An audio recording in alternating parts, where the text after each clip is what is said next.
Well, good evening, everybody. I'm so excited you're here. This is the first night of Oil Nights, OIL, which does stand for Online Interactive Learning. And so we're really excited that you guys are here with us in the month of July. We have four awesome oil nights planned for you. And our first one, you know how we always like to start it with a bang. Okay, so we strategically placed this guest speaker right at the forefront so you guys would started out with a ton of learning, a ton of inspiration, and hopefully something that you can even take away, start using practically, and maybe sharing with somebody else. So, Dr. Sam is joining us from Michigan. She was introduced to us actually by Lisa Dreco, so we're really excited for that connection and that inspiration that she thought to utilize her for our night. Dr. Sam was an individual that was very driven, okay? And when I read her bio and just a little bit I've gotten to know her before tonight, she actually was determined early in life to become a cardiac surgeon and pursued that fervently with a lot of education and not just academics, but really well-rounded individual. And then her junior year, she received, when she was at Xavier University, she actually got the second worst case of hepatitis in the state, or second documented case of hepatitis A in the state. And guys, I don't know if you're familiar with that disease, but it's pretty tumultuous and can really wreak havoc on your body. She was at the point where there was really nothing they could do. And so somebody gave her a naturopathic type of book, and she got some ingredients, probably from the grocery store, and, places that are not medication driven, and was able to really repair herself and come to a healthy place in a very short period of time, like 2 weeks. This turned her attention into the naturopathic world, and she actually then became a naturopathic physician. And she's probably might reference some of that as well, but she's also not only studied for that, but became a naturopathic got her medical degree from Southwestern College of Naturopathic Medicine in Tampa, Arizona. While she was in school, she got a ton of recognition. She also became a natural talk speaker for Toastmasters International. I don't know if you guys know that program, but I followed it for years. Always wished it was something I could end up participating in. So I'm looking for that window, maybe future in my life. But she has received a lot of educational scholarships and has done a ton of great research and work with not only clients and patients, but with other, individuals within this field as well. She's now with her soulmate, it sounds like, since, gosh, it's been a while now, since 2008. And she is together with him up in, like I said, Ann Arbor, Michigan. And she is also, I think this is helpful just to kind of know the background a little bit, because we know where somebody's coming from, but she's not limited to, but is really focuses on environmental medicine, oncology, endocrinology, gastroenterology. See, I'm not a medical person. This is going to be All good. awful. You're doing great. You're doing great. Nutrigenics, general family practice, and epigenetics. I know epigenetics. I'm There in you doTERRA. go. We say that word all the time. So that's one I knew, but that's about it. Okay, I'm going to turn the time over to Dr. Sam. Welcome, welcome. Well, thank you so much. I thank you to Julie who brought me here. The team has been great, and I am super excited. And I have a lot of information to share. So I'm going to share my screen. You guys are welcome to put your questions in the chat, and hopefully we can get to them. Everybody see my screen? And if you'll turn your cameras on, I really like to see people. I think that helps with the energy. So I'm gonna just change my screen so that I can see you guys. And there we go. All right. So today we're going to talk about the V.I.T.A.L approach to total health. And I like to use acronyms. So the whole talk is going to have buku amounts of acronyms in them. When I was in medical school, this is how I got through medical school. There's a lot of terminologies, a lot of things we have to learn. This one is one that I find very simple. So I do all telemedicine now. I used to have a brick and mortar. I don't anymore. The idea is that when you go to the doctor, you normally get your vitals taken, right? They take your blood pressure, they take your weight, your height, right? Well, if I'm doing telemedicine, I'm not doing that. So there has to be a way for me to judge how are you doing. So I've actually been a physician for over 20 years at this point. I know that's dating myself and that makes me very old, but here I am. So what is the vital approach to health? In naturopathic medicine, we consider it something called the vital force. It's your body's inherent ability to heal itself. It is not just your immune system. It's a little bit more than that. It's the essence, it's the oomph of your system. So it's the vital force. And I'm going to get into what the acronym means in a minute. But who is this for? Who can use the vital approach to total health? It is for the person who just got diagnosed with fourth stage cancer. It is for the movie star who everybody knows, who is working on her, who just accepted her second Grammy. It is for the elite athlete. It is for the single mom who works 2 jobs, who is struggling mentally and physically. And all those people are different, and all those people are actual patients of mine, but they're all using the vital approach. So it is very individualized, but it can work for everybody. So what is the vital approach? The V stands for valuable sleep. The I stands for individualized diet. The T stands for thorough hydration. The A stands for active mental health, and the L stands for lifelong movement, or I like to say lymphatic flow. So for those of you guys who like notes, I just want you to listen. I'm going to give you not the slides, but I'm going to give you the acronym and all the information that goes with it at the end of the presentation. I really want you to absorb the information, okay? So let's talk about V for valuable sleep. So I did my TEDx talk on sleep in South Africa. And when I was preparing for the speech, my goodness, you guys, there is so much to sleep. Sleep is free. It is medicinal. And I'm hoping that just in a tad bit of time of me talking about this, because this is a 2-hour talk in itself, that you guys will learn to value sleep and really make it a priority. So sleep. When we're sleeping, it decreases your heart rate, it decreases your blood pressure, right? If you get less than 6 hours nightly of sleep, you have a 200% increased risk factor of a fatal heart attack or stroke in your life. That is serious. How many of you guys, just put it in the chat for me, how many of you guys are getting less than 6 hours of sleep? Let me see that. Let me pull the chat up. I don't see you guys. There it is. Yes. Okay, Joy. So this is one of the things that you guys need to strive for. Sleep also affects your sex drive.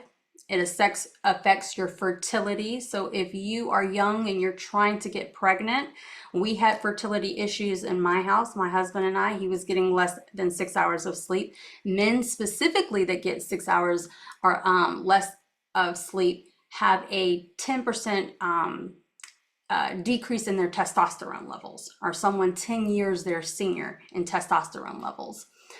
Sleep helps to fight infections, so your natural killer cells. So this is really, really important for patients that have cancer. So it actually reduces the risk of both bowel cancer, prostate cancer, and breast cancer. The World Health Organization classifies third shift work. So that means people that are working in the graveyard shift. So that's, you're going to work when it's dark outside and you're coming home when it's light outside and you're sleeping. So that messes up your circadian rhythms. The World Health Organization classifies that as a probable carcinogen. That means that working like that, sleeping when it's light outside and waking when it's dark outside might cause cancer. It also helps with your mental clarity and your memory. So when you are sleeping, little dump trucks come through and they take out beta amyloid plaques. These are the things that we know are associated with Alzheimer's disease, right? It also affects your insulin, your leptin, and your ghrelin. These are the hormones that are associated with diabetes, your feelings of satiety, and feeling of fullness. So the more you sleep, the more weight you lose. Okay? It is a reverse or inverse proportional. So quality over quantity. Your sleep environment matters and your nighttime routine matters. So let's talk about quality, because most people think is, oh, I'm just not getting the amount of sleep that I need. But in this diagram, it kind of explains it to you. You need to get depth. So we have to get to the restorative form. The restorative form is where you're getting those dump trucks to get rid of the beta amyloid plaques. If you're consistently not sleeping enough, the plaques build up, right? And so it's like, oh, where did I leave my keys? What's that person's name again? Not necessarily Alzheimer's, but those little bitty, like, I can't remember this anymore. Sleep some more, okay? And it needs to be in the restorative form. The duration does matter. So for us as adults, it's usually 7 to 9 hours of sleep. And then continuity. I think this is big for us. Most people are having fragmented sleep. That's where you wake up in the middle of the night to go to the bathroom, or for some reason you're too cold, too hot, something like that. But we are waking up and then we can't get back to sleep. That's called fragmented sleep. You need all three of these elements, depth, duration, and continuity, in order for it to be considered quality sleep. Everybody get that? So there are some causes of insomnia. Insomnia means that you can't sleep, or poor sleep hygiene is also a way that we call it. And I chose to talk about these three specifically because I don't think people think about these. Like they think, oh, I just can't sleep because my mind is like wandering and I have that busy brain, or I got too much to do. But your environment matters. So the temperature of your bedroom matters. It's usually supposed to be a little bit cooler. Those women who are in menopause, you guys know, right? You're hot and you're throwing sheets and you're throwing off that nightie and whatnot because you're hot, and then you can't sleep, right? So the temperature matters. The noise matters. There are many studies on that earplugs sometimes, because believe it or not, even if you're sleeping and a slight little noise will wake you up. True story. I woke up in the middle of the night because I heard something like it was just like, it sounded like a mouse, and I am deathly afraid of mice. Okay, and I woke my husband up, and he looked, and then he was so upset for me waking him up because it was the ceiling fan blowing around a little piece of paper that I had left on the floor, but it sounded like a mouse, and it woke me up out of my sleep. So noise does matter. Light matters, okay? So noise, let's go back to noise. If you have a partner that snores, even though you're used to their snoring, that slight little thing might wake you up. I oftentimes will prescribe for my patients to actually sleep in separate rooms when they're having those issues, because sleep is medicine. Light matters as well. So even though our eyes are closed, I can still see that ring light in my eyes, right? So that's oftentimes why you have sleep masks, why you have earplugs. All those things will help you actually get to sleep. And if you have insomnia or poor sleep hygiene, these are the two easy things that you can try right away, okay?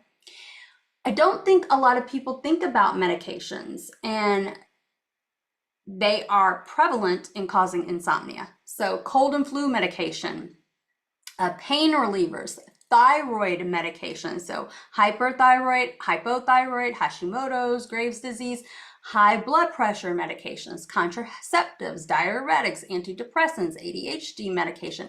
All of these medications, there's a slew of them.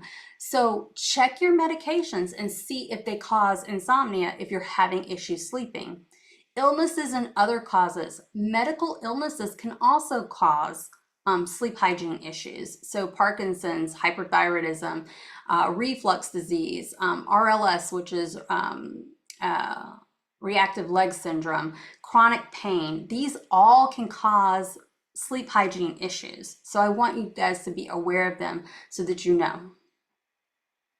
So let's talk about some naturopathic tools for restful nights. So I have 4 of them. So one are natural sleep aids. So things that you can do. You can drink some chamomile tea at night. You can do valerian.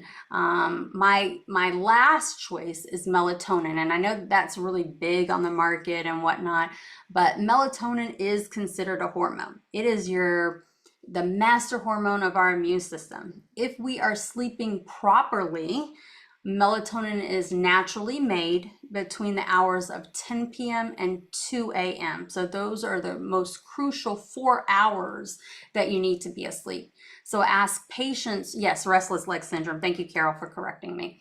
So I ask patients to really be in bed around 9:30 to give you time to wind down and get the melatonin working. Melatonin's a hormone. So that would be my last resort for your sleeping aid. I would try valerian, passiflower, chamomile tea, nighty-night tea, something like that first, and then go to a hormone. Number 2 is feng shui. How many of you guys have heard of feng shui? Yes, L-theanine is good as well. How many of you? Yes, I see you, Mandy. So feng shui is a great way to reset your house or your environment to create a different different energy in the room. So in feng shui, when we're talking about the bedroom, we want nice airy colors. So close your eyes and think about the last time you were in a hotel room. They had white sheets. It was very clean, very organized, no clutter, right? It just made you feel, right?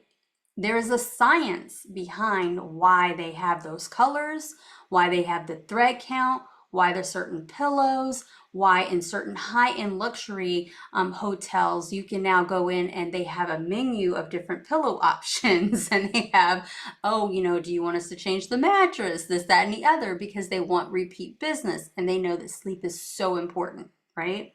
So when you're feng shuiing your bedroom, one is you want to make sure that the foot of your bed is not facing the door. There are no mirrors in your bedroom. There are no TVs in your bedroom, no electronics by the head of the bed, right? So this EMFs kind of compete with what you're trying to do, which is sleep.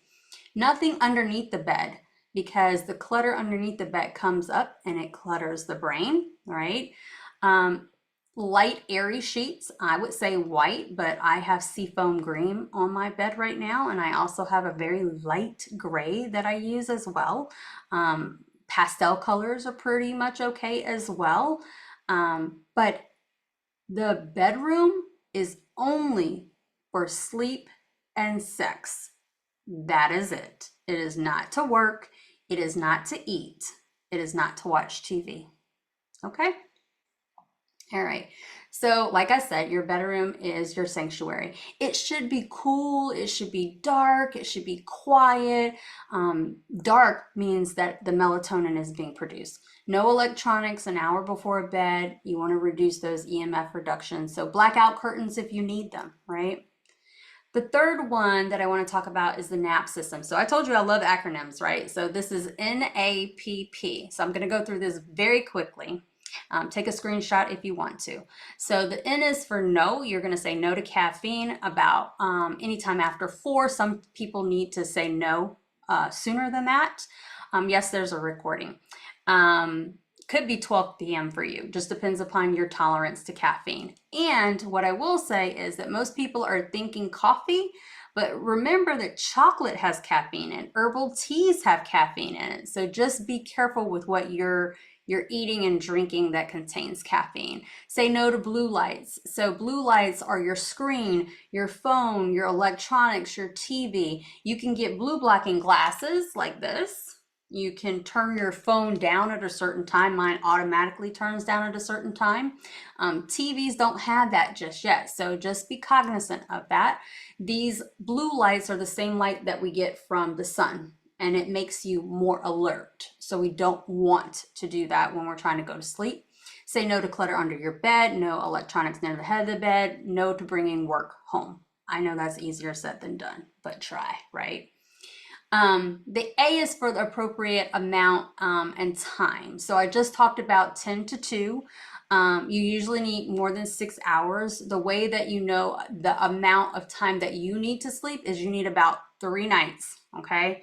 So each night you're going to go to bed, let's say at a certain time, but it needs to be when you don't have an alarm clock, you don't have anything to do, and nobody's going to wake you up. You're going to do that 3 nights in a row, average the time. That's how much time you need to sleep per night. I need 8. And if you're sick, you need at least an hour more. Does that make sense? Okay. All right. The first P in the NAP system is for planning. So you need to plan. If you're having insomnia or sleep hygiene issues, you need a bedtime routine, basically. So if any of you guys have kids, you know how this goes. Okay, we're going to do dinner, we're going to do bath, we're going to sing and play, we're going to pray, and then we're going to bed, right? There is a routine. We as adults need to go back to having a routine. That means we can drink a cup of tea, we can do a relaxing bath or shower, we can read or journal, but we have to have a routine. And after you've done it a while, your body has muscle memory and then it will fall asleep. Okay. And then the last P is for positivity. Always end your night in positivity. There is such a thing as busy brain, and the journaling part of it lets you get it out so that when your head hits the pillow, you're not thinking of those things immediately. I love having a jar. I put little things that I'm grateful for the day in the jar, and on December the 31st or the 1st, depending upon which one I want to open, I open the jar, I dump it out, and I get to see all the things from that year that I was grateful for. It's a pretty cool exercise. So basically, you're just going to reset your brain for rest.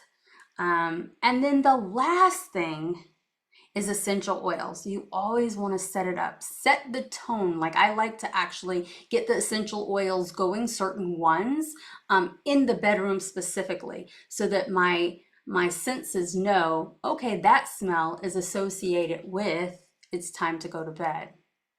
And that's going to bring me to Serenity from doTERRA. Laura, Lisa, Julie. Yes, and no worries about those lines. Sorry, guys. I know how to do it. I just don't see the button. So Kenzie is jumping on here in just a second to get them deleted. No worries. So yes, so far I'm loving this. I hope you guys are taking notes. I know I am. As you guys know, Serenity, if you don't know it already, is one of our favorite doTERRA blends. I have it here because I like to smell whatever oil I'm talking about. This is when doTERRA takes like several specific essential oils and combines them so that they are working for a very specific reason. Okay, so we've got lavender and ylang ylang in here, and oh my gosh, there's a lot of good ones. Wood oils, vetiver. I always used to say, if you ever want a glass of wine to chill, put some vetiver on your big toe. That's your brain toe, and it will calm you down faster than a glass of wine. Um, this oil is wonderful for helping to create that environment that Dr. Sam is talking about. Okay. Those aromas can help you stay asleep as well. And so putting this on, maybe, actually, why don't you guys go ahead and share in the chat? Those of you that have used this, give us some good testimony on Serenity, how you've used it maybe, and what kind of changes you've experienced. Okay. And then we can move on. Okie dokie. So can you guys tell me what the V in the V.I.T.A.L approach stands for? Put it in the chat and I'll move on to the I. So the I in the V.I.T.A.L approach is for individualized diet, and everything that I do is very personalized. I think that medicine should be personalized, so I don't treat the disease or the condition. I actually treat the person. So everything should be individualized, including your diet. Now, how do we do that, right?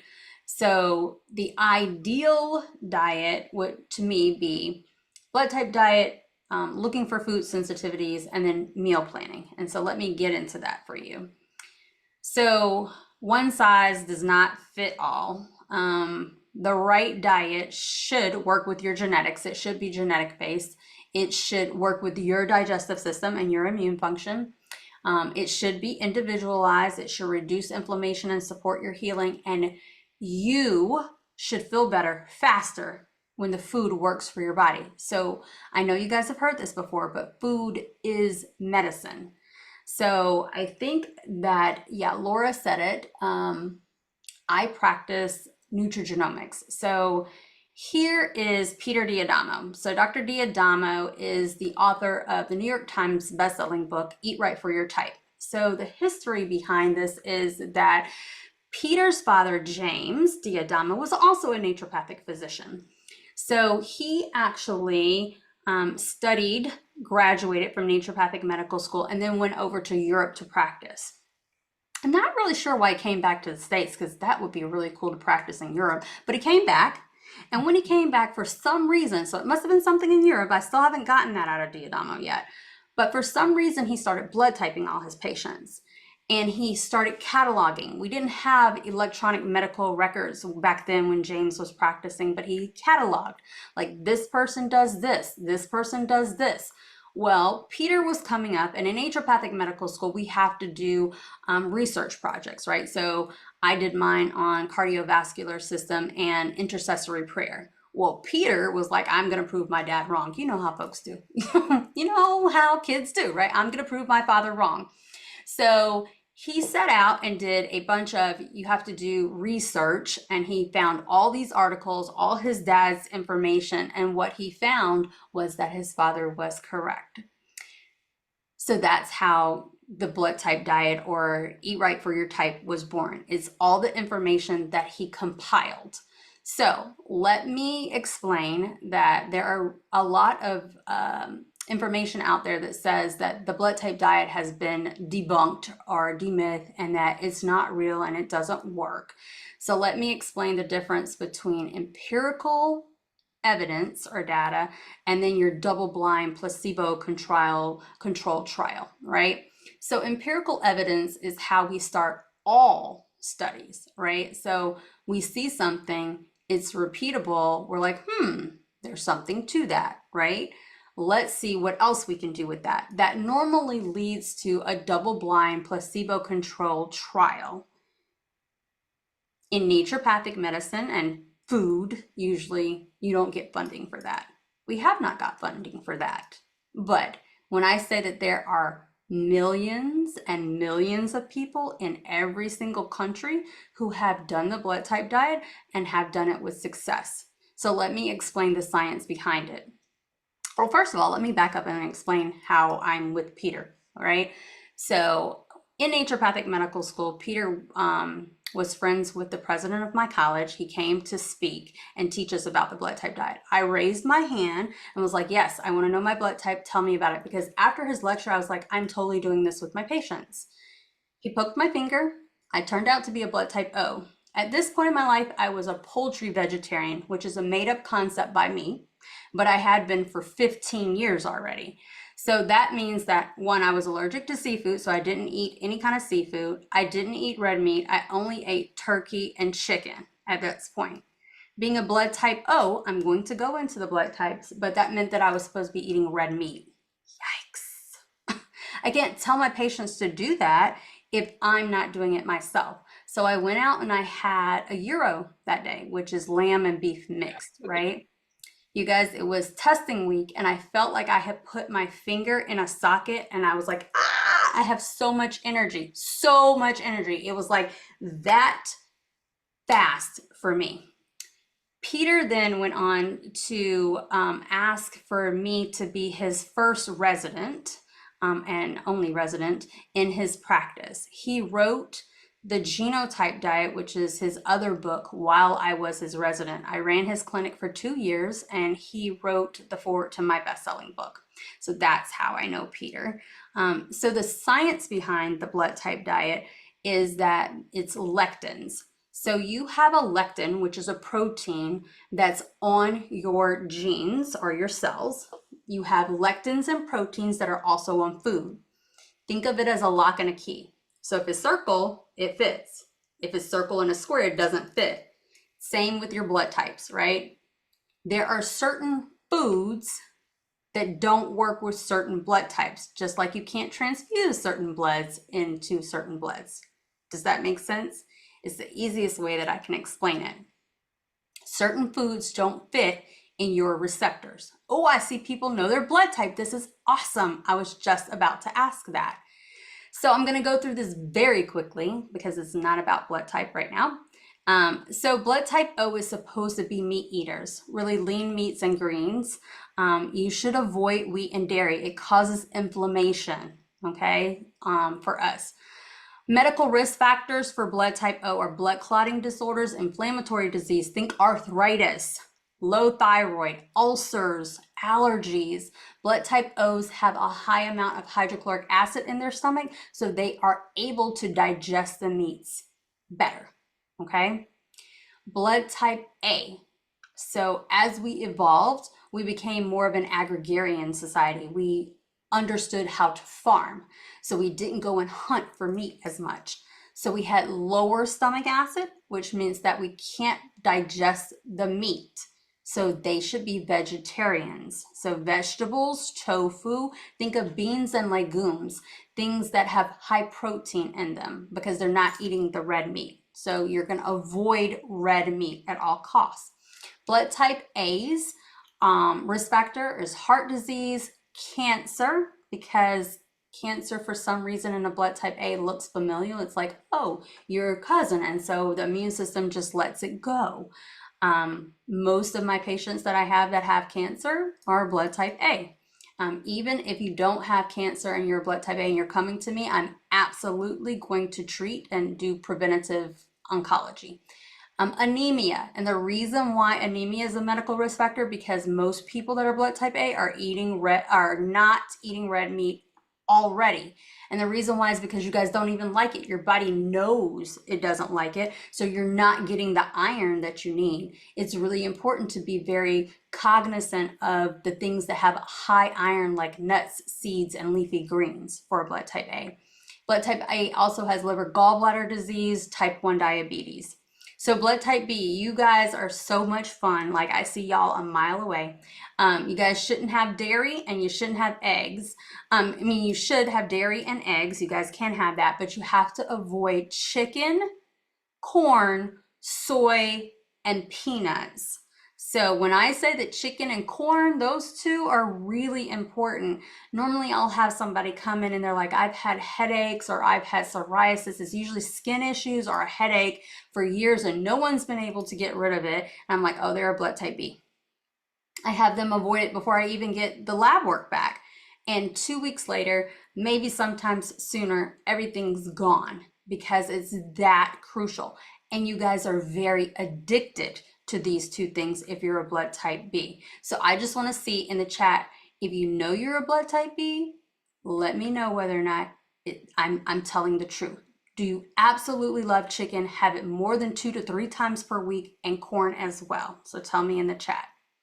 Blood type B, your medical risk factors: type 1 diabetes, chronic fatigue syndrome, autoimmune disorders like lupus, ALS, and MS, multiple sclerosis. Blood type AB, you guys are the intermingling of blood type A and blood type B. So you guys should definitely have seafood and greens and avoid caffeine and cured meats. Blood type AB, medical risk factors are heart disease, cancer, and anemia. So you kind of mix the A's and the B's, right? Okay. And how do you, because Laura already told me that you guys were going to ask this question, how do you find out your blood type?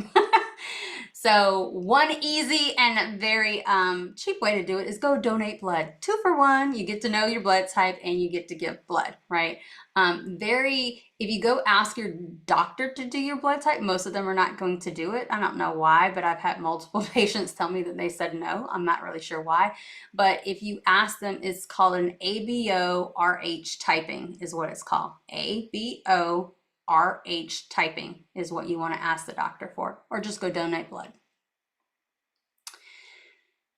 So let's talk a little bit about inflammation. So inflammation really is the bane of all chronic issues, in my opinion. So there's something called IgE, which is an IgE mediated response. So think of that as an allergic reaction. So think of that as hives or throwing up, or it's immediately like, I can't have that food. And then there's an IgG mediated reaction, which is a sensitivity. Most people have IgG sensitivity and don't even know it. So this looks like you have something, or you eat something over and over again, and let's say you're tired, or you're fatigued, or you have a little ache in your elbow, or X, Y, and Z. It's little things that you don't even realize. But once you realize that you have a sensitivity and you take it out of your diet, then all those things go away and you actually feel normal and you feel good. So common culprits: gluten, dairy, corn, soy, eggs, processed sugar. Okay, real simple. So my top 3 meal planning hacks: plan for color. So basically you want the rainbow on your plate.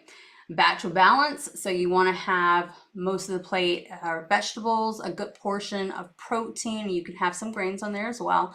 And then snack smart. And then that brings us to our next giveaway, which is Digestion. Yes, you guys know the power of Digest Zen. And then doTERRA made it nice and simple by putting it in a soft gel. So again, it's just the blend of essential oils, oil form, but it gets it past the taste buds. A lot of people are adverse to that anise smell or taste, and so they won't directly ingest it. So putting it in the soft gel makes it really simple. Wonderful for heartburn, indigestion.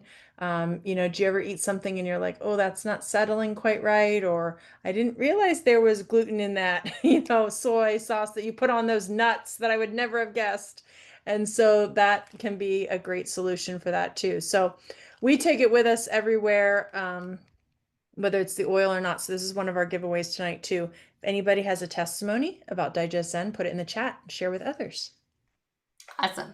So we are going to move on to the T in V.I.T.A.L. And the T in V.I.T.A.L is for total hydration. There is more to water than meets the eye. Water is life. Your body is 60 to 70% made up of water, which shocks me every single time I see that stat. Every single cell, tissue, organ depends on proper hydration.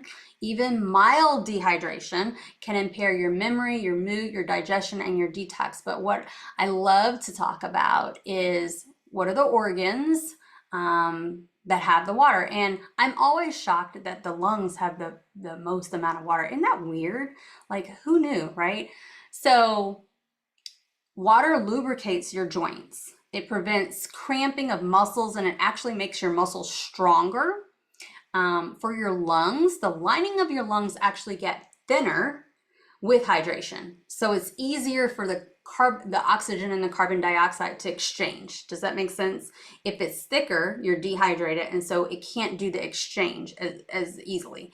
So when you have prolonged dehydration and you're working out, that's called exercise induced asthma. That's what happens, is because you're not hydrated enough and the lungs don't get thin and you can't exchange the carbon dioxide and the oxygen.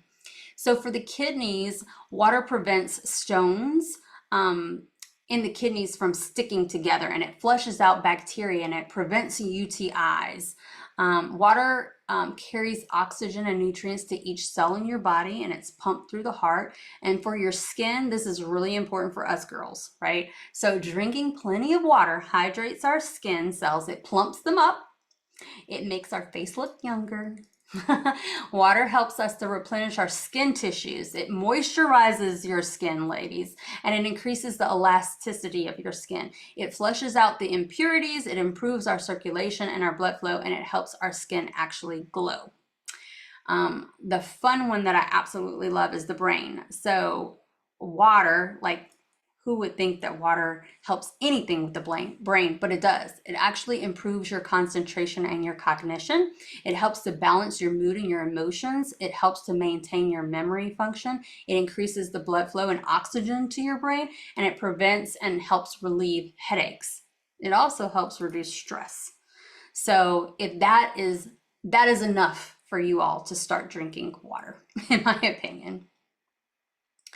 So here are some hidden signs of dehydration that some people don't know. You guys are smart, so you probably do. So if your lips are dry or cracked and you're constantly having to put chapstick on, that might be a sign of dehydration. If you've got brain fog and you just can't remember things, that could be brain fog. Fatigue, dehydration. Sugar cravings, dehydration. Dizziness and lightheaded, dehydration. And constipation, dehydration. Two things that I want you guys to know is if you are vomiting or if you have diarrhea, right? Those two things take all of your electrolytes out. They make you very dehydrated.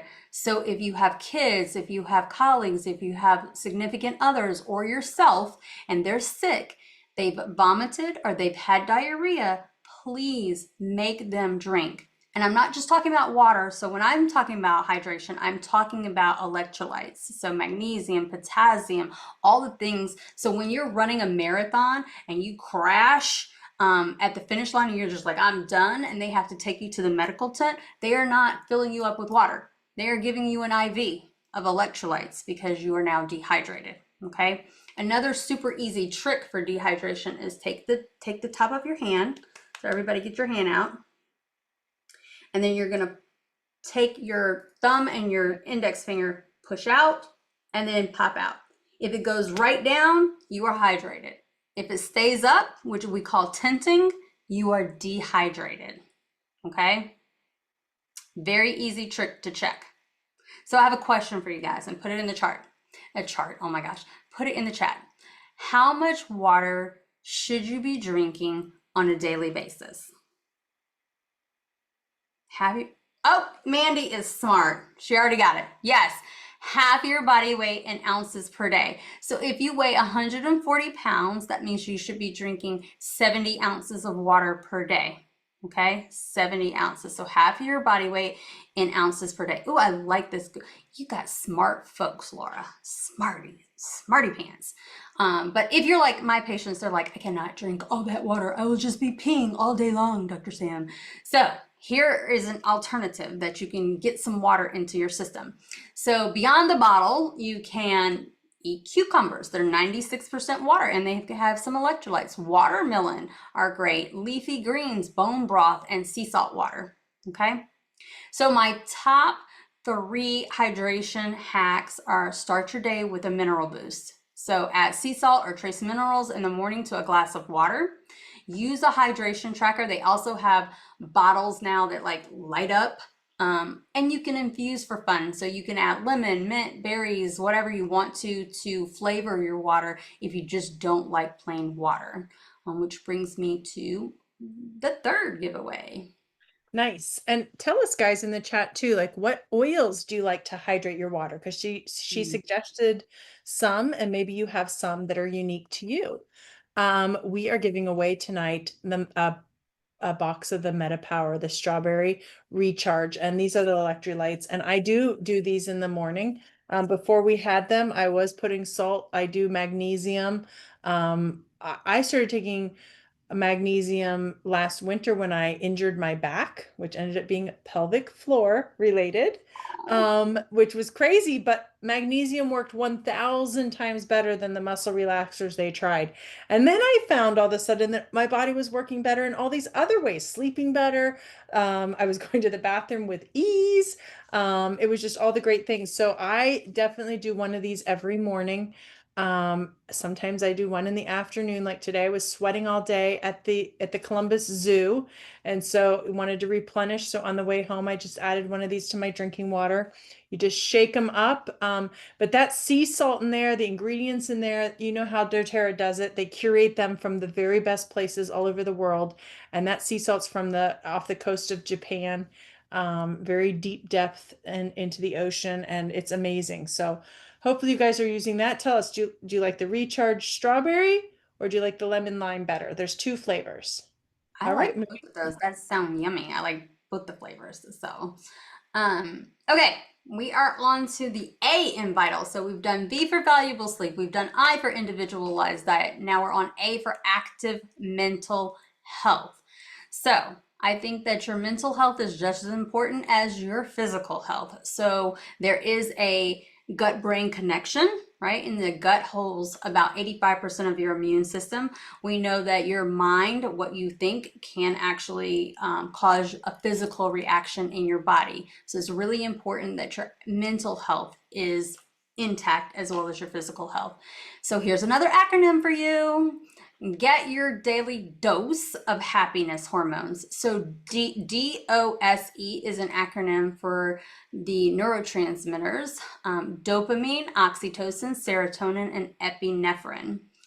They all have their own different functions within our body, but for this purpose, I really want to explain how the deficiency affects you and how we can increase those naturally.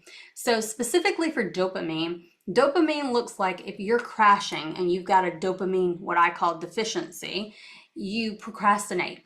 You have low self-esteem, you have a lack of motivation, you're tired, you can't focus, you're feeling anxious, you're feeling hopeless, and you have mood swings. Like this totally could be PMS too, but I'm just saying it is a dopamine deficiency. Oxytocin. This is, think of oxytocin, when you're breastfeeding, they talk about oxytocin. So feeling lonely, stressed, lack of motivation, fatigue, a disconnect of relationships, feeling anxious, and having insomnia can be oxytocin deficiency. So if we want to increase these two naturally, right? Not taking anything, you can meditate for dopamine. You can do a daily to-do list. I normally have one on my desk, but I do that daily. I will put specifically, because remember, procrastination is one of the dopamine ones, right? I will put brush teeth, take a shower, you know what I mean? Go to my office, just so that I get things to check off. It actually gives you a little dose of the dopamine, right? A little hit of the dopamine. Long-term goals, food rich in L-tyrosine, so fish, regular exercise, creating something, writing music, art, all of that helps with the dopamine push. Oxytocin, physical touch, so hugs, 20 seconds, count it out. Tell them, nope, you got to hold on to me for 20 seconds. Socializing, being with other people, massage, acupuncture, listening to music, exercise, cold showers, and meditation. So you see that meditation's in two of these, right? So we're going to get back into meditation in a minute. I want to talk about the cold showers because I think cold plunges are a big thing now. But in naturopathic medicine, we've been doing them for decades. You can do this very easily. You do not have to get in a cold plunge. You take a hot shower, lather up, turn the shower completely on cold. Take the soap off of you. The best way to do this is to do hot, cold, hot, cold, hot, cold. It's 3 times, ending cold. It gives a pumping sensation and it gets your blood flowing and circulating, okay? So, but you can just do one, just rinse in cold water every single morning, okay? Or at night, whenever you take your shower. How long in the cold? Do it enough to get the soap off of you and just say your ABCs. Same thing that you do to brush your teeth. ABCs, happy birthday, something like that, okay? All right, so the S and the E in dose are for serotonin and epinephrine. So if you have a deficiency, that means that you're lacking in these. Same thing, low self-esteem, overly sensitive. Think about if you're crying all the time, you're like, why am I crying all the time? It might not be PMS. Anxiety, panic attacks, mood swings, feeling hopeless, social phobia, like I don't really know if I should go out, obsessions about things, and insomnia. Insomnia is in a lot of these, okay? Endorphin, that's low self-esteem again, overly sensitive, anxiety and panic attacks. These are all the same in serotonin and endorphin. So in order to increase those levels, here are the cold showers again, right? So you can knock out 2 of them with just doing cold showers. Exercise, sunlight. Put your face up against the sun, close your eyes without sunglasses on for about 5 minutes before 10 o'clock in the morning, okay? Massages, that's been in multiple ones at this point. Laughter. Laughter and crying, both are cathartic, right? Creating art and music, eating dark chocolate, eating spicy foods, exercise, stretching, massage, and meditation. So meditation's been in quite a few of them as well. So remember, endorphin, Those are the hormones that happen when we have pain, right? So it's masking the pain. So for active mental health, meditation is amazing. You saw that it was in a lot of the dose, right? So prayer, breathing, it can look however you want it to. It doesn't have to be meditation is whatever you want it to be. Laughter therapy is scientifically proven. It used to be on when it was Cancer Treatment Centers of America, which is now City of Hope, which are cancer hospitals. They actually had it on their menu. Pet therapy can boost your mood and alleviate stress and anxiety. How many of you guys have pets in the chat? Let's see how many people have pets. So meditation is medicine. It lowers cortisol, which is a stress hormone. It boosts your focus and your clarity. Even 5 minutes a day, just 5 minutes a day can do it. Therapy, laughter is therapy. It stimulates endorphins and dopamine. It boosts your immunity, reduces stress, and improves your mood in just minutes. So oftentimes for my patients, I will prescribe 20 minutes of what I call belly laughing per day, specifically to my oncology patients. It tends to lighten the load. It also helps with pain modulation in some way. I think it works on the endocannabinoid system some kind of way, but the Golden Girls are my go-to. I don't care. I can watch the same episode. I know exactly what they're going to say, and I'm still going to laugh at the same point. So I love them. All right. So the healing power of pets for you pet lovers, it lowers your blood pressure and your heart rate and increases the oxytocin and the serotonin, and it offers connection, purpose, and nonverbal emotional support. So daily practices, start your day, just breathe, okay? 5 minutes, take 5 minutes of your day for mindfulness, create a joy list. What makes you happy, right? And then engage in something that makes you feel seen and heard. So in Chinese medicine, we call it an ikigai. It's a hobby, basically. So find a hobby. And that brings us to adaptive. Yes, and I was going to tell you when my mom was healing her cancer naturally, it was Mrs. Doubtfire. I don't know if you Yes. saw that. Oh my gosh. We'd be like, "What is she laughing about?" in the other room, and we'd come in there and Robin Williams was in a woman's outfit, beat somebody with a purse in the crosswalk. Oh my God. And she would just be rolling and she's like, I just could watch this 3 times every day. And it Wow. was so therapeutic. Adaptive. Oh, you all know this is such a great one. It's full of all the things that are going to help turn on and help your body produce naturally, even some more serotonin, norepinephrine, dopamine. I'll tell you, you can put this on all day. You can't overdose on it. So it's going to help support all those same things and get you flowing, right? I like to put it on when I am like, okay, I know I got to go do those things Dr. Sam just said, right? Just stick it on first and then 5, 4, 3, 2, 1, start getting it done. Love it. Love it. All right. We are at the last L. We are at the last in V.I.T.A.L. L is for lymphatic flow or detox. And now we're going to get to my soapbox. My soapbox is that we should be doing daily detoxing. I know everybody wants to do cleanses and juice and, do the 5-day this, that, and the other, and the 12-week blah, blah, blah. But can I employ you and just say that we should be doing daily detoxing? And what do I mean by daily detoxing? I mean that we should be mindful of the things that we put on our body, in our body, what we listen to, and what we see. If we do that, then we are not having such a burden in our body that our liver and the rest of our immune system has to process, right?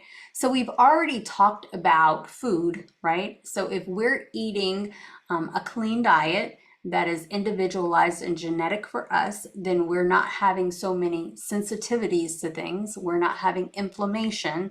That means that our immune system can then fight other things, right?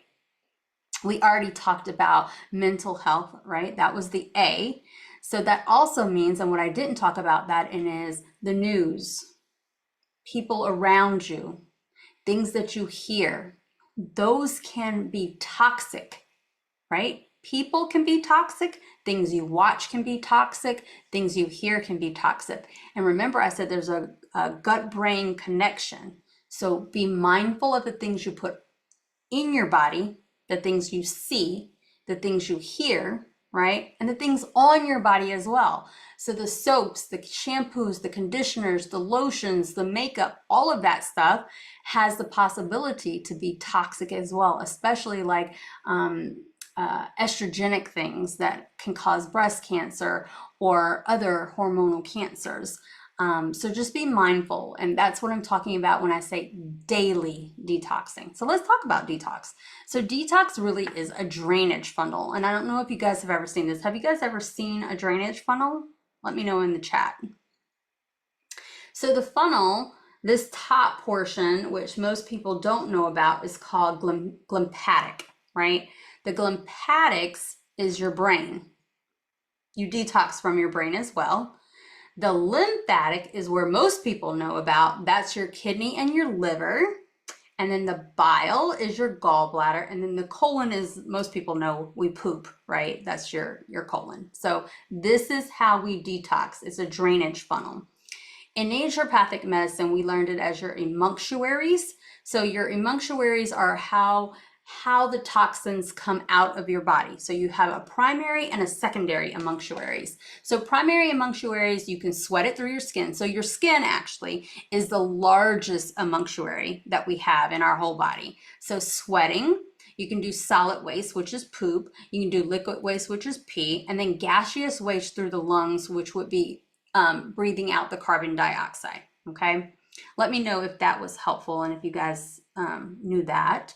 Secondary is skin and mucous membranes. So you have your urogenital tract. So I don't think most people realize this, and I find this so funny when I get to teach this. Urogenital tract, that is detox, meaning when you have sex and you actually have an orgasm. Both males and females actually secrete something when they actually orgasm. That actually is a detox process. Okay. Respiratory tract and gastrointestinal tract as well. So that's your emunctuaries. So my ideas for active detoxing, castor oil packs, and Laura told me that you guys have talked about that a lot. That is like my favorite. We can do castor oil packs for fibroids. We can do it for cysts in the breast. We can do it for constipation. We can do it for cancer. We can do it for all kinds of things. So castor oil packs are definitely a go-to for me. Hydrotherapy, that shower that I just explained to you, that's a form of hydrotherapy. Hydration, we already talked about. Pooping. Sauna. So an infrared sauna is amazing. It actually penetrates deep into the cell layer and pulls toxins out. Fasting, I love fasting. So intermittent fasting, it gets you into autophagy, which is where you're actually giving your body a rest and your colon gets to catch up with what it's doing. Mindset, we talked about mental health and movement. So lymphatic movement, like rebounding on a little trampoline, any kind of exercise that you do is movement. I don't like to say exercise really because I don't like to exercise, but I'll move. So I like swimming, I like dancing, those type of things. That also is considered exercise. So believe it or not, there are specific exercises for blood type. So blood type O, you guys should be doing cardiovascular stuff. I hate it. I'm blood type O. I really wish I was an A in this regards. I don't want to be an A for food. I just want to be an A for doing exercise. So we should be doing aerobics, martial arts, contact sports, running, something that gets our blood pumping, and we need to be huffing and puffing. Okay. Blood type A. The reason why you're supposed to do calming exercises like yoga and Tai Chi is because you have a high amount of cortisol already. You're already on 10. So you have to decrease the cortisol. If you're trying to lose weight and you're a blood type A and you're doing aerobic exercise, it's not working. And I know it's not working. It doesn't work for you. Once you start incorporating some type of yoga, Tai Chi, meditation type of exercise, you will see the weight come off because the cortisol will move off and then the weight can come off. Blood type B, you're going to do a combination of like mental and physical, which is hiking, cycling, tennis, and swimming. And then type AB is a combination of A and B, which is yoga, tai chi, hiking, cycling, tennis, and swimming. So I want you guys to check a couple of different things. One, ask, is it clean? Ask yourself, would you use it on a baby? If you wouldn't, then you probably shouldn't use it on yourself. Check labels. There is EWG.org, which is Environmental Working Group. They have a great scanner that you can scan labels. They also have something called Skin Deep for makeup products, which is amazing. And then baby steps, like give yourself grace. It's one step at a time. So in conclusion, small changes, very small changes make very big impact. And once you make one small change, you can make another small change, right? And then when do you get started? You start today. And then yes, Dr. Sam is giving us a scan here. You can scan this link and copy this and go directly to her. Do you want to say a piece about that, what they could be getting from you? Yeah, so it's basically just what we talked about. It's not the slides, but it's the V, the I, the T, the A, and the L, and a little blurb and some instructions about how to put them into place in your life.